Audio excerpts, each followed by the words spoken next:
নিজ হাতে বিমান বানানোর পর আকাশে উড়লেন মানিকগঞ্জের যুবক জুলহাস মোল্লা। যমুনার চরে বিমান উড্ডয়নের দৃশ্য দেখেছে নেটিজেনরা। সেই ভিডিও সামাজিক মাধ্যমে ছড়িয়ে পড়ার পর প্রশংসায় ভাসছেন তিনি।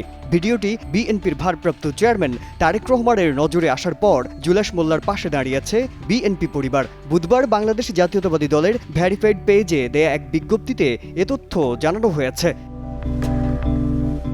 মানিকগঞ্জ জেলা বিএনপির আহ্বায়ক আফরোজা খান রিতা জানান, জুলহাসের নিজের তৈরি বিমান উড়ানোর ঘটনা তারেক রহমান অবগত হন। তারেক রহমানের পক্ষ থেকে বিএনপি পরিবার জুলহাসের পাশে থাকবে।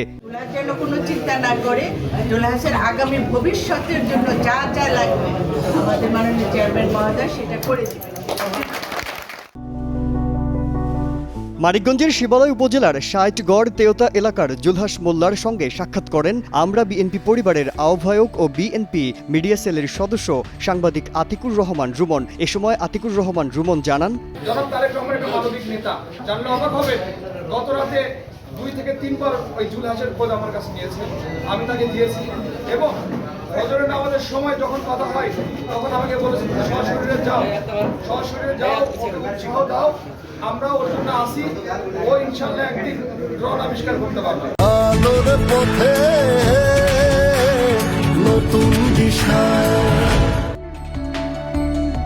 বিমান তৈরির কারিগর জুলহাস মোল্লা কালের কণ্ঠকে বলেন, তারেক রহমান অনেক বড় মনের মানুষ, তিনি আমার খোঁজ খবর নিয়েছেন, এই আনন্দ ভাষায় প্রকাশ করা যাবে না। সাহস দেওয়ার জন্য জনাব তারেক রহমানের প্রতিনিধি এসেছিলেন, তো তারা আমাকে সাহস দিয়ে গেছেন এবং আমার পাশে থাকবেন বলে গেছেন।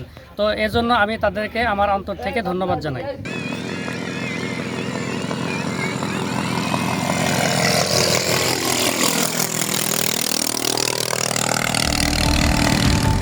বিশ্ব দেখল হার নামানো এক যুবকের দৃঢ় সংকল্প। বাংলার আকাশে লিখে দিল সে আকাশ জয়ের গল্প। এই উড়ে চলা তার স্বপ্ন জয়ের পর্ব। এই লাইনগুলো মানিকগঞ্জের নিভৃত গ্রামের উদ্যমী যুবক জুলহাস মোল্লাকে নিয়ে লেখা। জীবনে কখনো বিমানে না চড়লেও জুলহাস মোল্লা নামের একজন ইলেকট্রিক মিস্ত্রি আলট্রা লাইট মডেলের একটি বিমান তৈরি করে চমক দেখালেন। মাজহারুল আলম, কালের কণ্ঠ।